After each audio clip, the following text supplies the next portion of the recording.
శ్రీ గురుభ్యో నమః. శ్రీ మహాగణాధిపతయే నమః. కార్తీక పురాణం 2వ అధ్యాయం ప్రారంభం.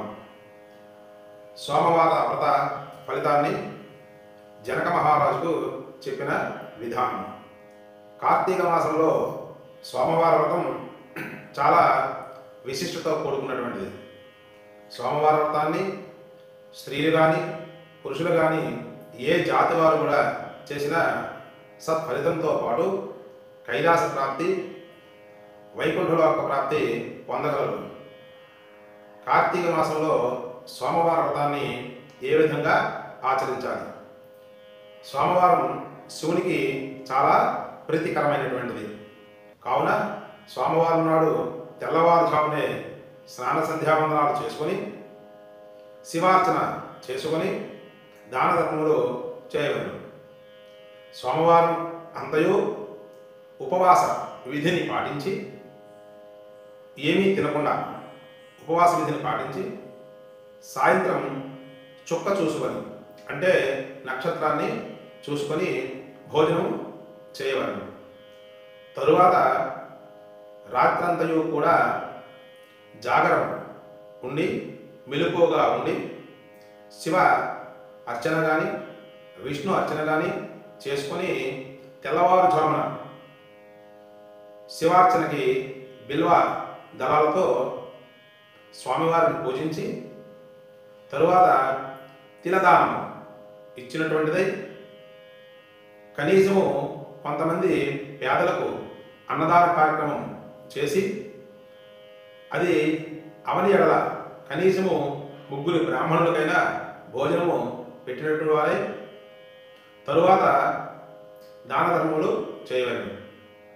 ఈ కార్తీక సోమవారం వ్రతాన్ని ఎవరైతే చేస్తారో సత్ఫలితాన్ని పొందగలరు. స్త్రీ పురుష భేదం లేకుండా ఈ వ్రతాన్ని ఆచరించవచ్చు. వితంతువులు ఈ వ్రతాన్ని చేయవచ్చు. ఈ వ్రతాన్ని చేసిన ఎడల సోమవారం నాడు శివుని పూజిస్తే కైలాస ప్రాప్తి, విష్ణు పూజిస్తే వైకుంఠలోక ప్రాప్తి పొందగలరు.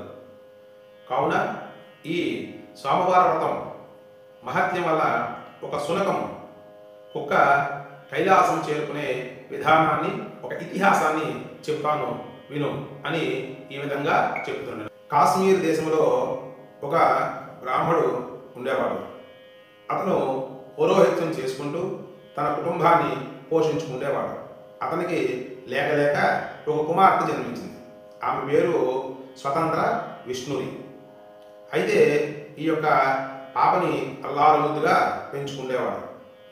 ఈ పాపకి యుక్త వయసు రాగానే వివాహం చేయాలని నిర్ణయించుకొని కళింగ రాజ్యానికి చెందిన ఒక బ్రాహ్మణ కుటుంబానికి కుమారుని వెతికి ఆ కుమారుడికి వివాహం చేశాను.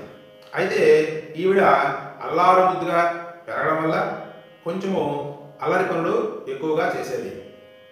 అంతేకాక తన భర్త అమాయకత్వాన్ని ఆసరగా తీసుకొని తన అత్తామామల్ని దూషించుతూ పర్యాయ పదములు మాట్లాడుతూ తన భర్తని ద్వేషిస్తూ తన భర్తనితో కూడా సరిగా మసలుకుండా ఉండగా విటులతో ఆవిడ వ్యభిచారం చేస్తుండేది.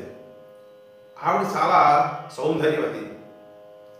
కావున ఆవిడ ఇటువంటి తప్పుడు పనులు చేయడం వల్ల తన అత్తామామ ఆ యొక్క కోడలిని కొడుకుని పరాయి గృహములకు పంపించేది.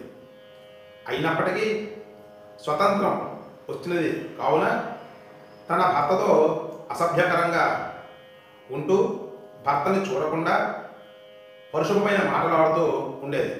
అయితే ఆ యొక్క భర్త చాలా తపోనిష్ఠుడై ఉన్నాడు. బ్రాహ్మడు కావున బ్రహ్మజ్ఞానం తెలిసినటువంటి వాడు, పౌరోహిత్యం తెలిసినటువంటి వాడు, ఏకపత్ని వ్రతుడు కావున ఆమెను విడిచిపెట్టలేక ఆవిడతో సహజీవనాన్ని గడుపుతున్నాడు. అయితే ఈవిడ చాలా అల్లరి పెడుతూ విటులతో భోగిస్తూ ఆ యొక్క భర్తని దోషమాడుతూ ఉండేది. ఈవిడి గయ్యారితనానికి అందరూ కూడా కక్కసి అనేటువంటి నామధేయం పెట్టారు. అక్కడ నుండి ఆవిడని కక్కసి అనేటువంటి పేరుతో పిలవడం జరుగుతున్నది. అయితే ఈవిడి ఆగడాలు ఎక్కువ అవడం చేత తన యొక్క భర్త అడ్డుగా ఉన్నాడని, తన భర్తని అడ్డు తొలగించుకోవాలని ఒకరోజు రాత్రి సమయంలో భర్త యొక్క తల మీద బండరాతితో కొట్టి అతన్ని హతమార్చింది. చంపేసి తిన్నగా ఒక పాడుపడిన నీలో అతన్ని పడేసి ఆ యొక్క చేతులు దులుపుకున్నది. కక్కసి ఆ రోజు నుంచి కూడా ఆగడాలు మితిమీరిపోయాయి.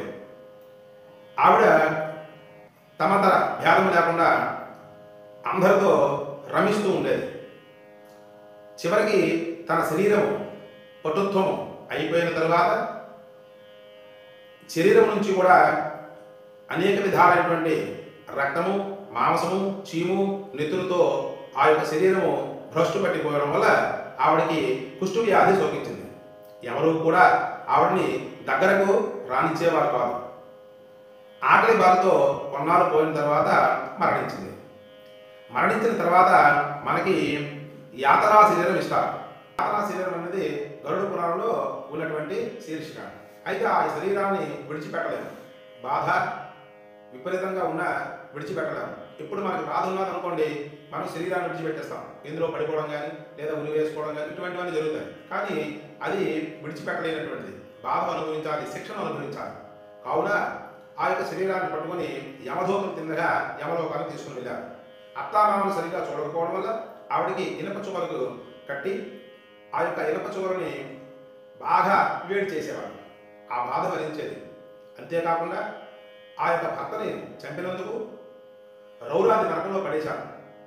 తరువాత చుట్టాలని, బంధువుల్ని వ్యభిచరించేది కాబట్టి ఆమెకి కుంభీపాకమైనటువంటి శిక్షలు వేయడం జరిగింది. ఇలా కొన్ని శిక్షలు అనుభవించిన తర్వాత ఆవిడ కళింగ దేశంలో ఒక కుక్కగా, శునకముగా జన్మించడం జరిగింది. ఆవిడ ఇంటింటికి తిరుగుతూ, ఎందుకు ఆకలి బాధ, శునకానికి ఆకలి బాధ వేస్తుంది కదా, అది ప్రతి ఇంటికి తిరుగుతుంది. చీచి అని మనం తోలేస్తాం, లేదా ఒకటి కొడదాం, లేదు కొంతమంది క్రూరులు ఈ వేడి నీళ్లు గట్ట పోసేస్తుంటారు. కాబట్టి ఆ యొక్క ఇంటింటికి తిరుగుతున్నది, అందరూ చీచీచి అని కూడా ఆమెను, ఆ కుక్కను తోడడం వల్ల ఆకలి బాధ ఎక్కువైపోయింది. ఇలా కొంతకాలం అవుతుండగా ఆ గ్రామంలో ఉన్నటువంటి ఒక సద్బ్రాహ్మణుడు సోమవార వ్రతం చేసి, ఆ సోమవార వ్రతం చేసినటువంటి ప్రసాదం ఏదైతే ఉన్నదో దాన్ని బలిగా బయట ఉంచడం జరిగింది. వెంటనే ఈ యొక్క శునకం వెళ్ళి ఆ సోమవారం యొక్క ప్రసాదాన్ని స్వీకరించింది. ఎప్పుడైతే సోమవార వ్రత ప్రసాదాన్ని స్వీకరించిందో వెంటనే ఆ శునకం మాట్లాడడం ప్రారంభించింది. ఓ విప్రోత్తమ, నీవు పెట్టినటువంటి ఈ సోమవార వ్రత ఫలితంలో ఉన్నటువంటి ప్రసాదాన్ని స్వీకరించడం వల్ల నాకు పూర్వజన్మ జ్ఞాపకాలు వచ్చాయి. కావున నన్ను అదేవిధంగా నా కుటుంబాన్ని రక్షించవలసిన బాధ్యత మీదే అని చెప్పి ఆ బ్రాహ్మణుడు వేడుకున్నాడు. సరే అని చెప్పి ఈ వృత్తాంతం విన్న తర్వాత ఆ బ్రాహ్మణుడు ఒక సోమవార వ్రత ఫలితాన్ని ఆవిడికి ధార పోయడం జరిగింది. వెంటనే ఆ శునకానికి పునర్జన్మ లభించి తన కుటుంబానికి ఉద్ధరింపబడినటువంటిది 7 తరాల్లో ఉన్నటువంటి తన యొక్క పితృదేవతలను కూడా ధరించాడు. ఓ రాజా, ఈ యొక్క కార్తీక మాసంలో సోమవార వ్రతానికి ఇటువంటి విశిష్టత ఉన్నది. కావున కులమత భేదాలు లేకుండా స్త్రీలు కానీ పురుషులు కానీ ఈ వ్రతం ఆచరించడం వల్ల వాడికి సోమవార వ్రత ఫలితం వల్ల వాడికి విశేషమైనటువంటి మోక్షం వస్తుంది. అయితే ఈ శునకానికి కూడా, అంటే ఈ కుక్కకి ఎప్పుడైతే సోమవార వ్రత ప్రసాదాన్ని స్వీకరించిందో ఆ శునకానికి, కుక్కకు కూడా కైలాసం కూడా చక్కనటువంటి శోభాయమైనటువంటి పుష్పక విమానం వచ్చి ఆ శునకాన్ని కైలాసానికి తీసుకుని వెళ్ళిపోయింది. కాబట్టి బొందితో, అంటే శునకము కూడా, అంటే జీవరాశులకు కూడా కైలాస ప్రాప్తి పొందినటువంటి ఈ యొక్క సోమవార వ్రతాన్ని కార్తీక మాసంలో ఎవరైతే ఆచరిస్తారో వాళ్ళకి కూడా ముక్తి మోక్షం ఇచ్చి ఆ యొక్క శివ సామర్థ్యాన్ని పొందగలరని చెప్పడం జరిగింది. స్వస్తి.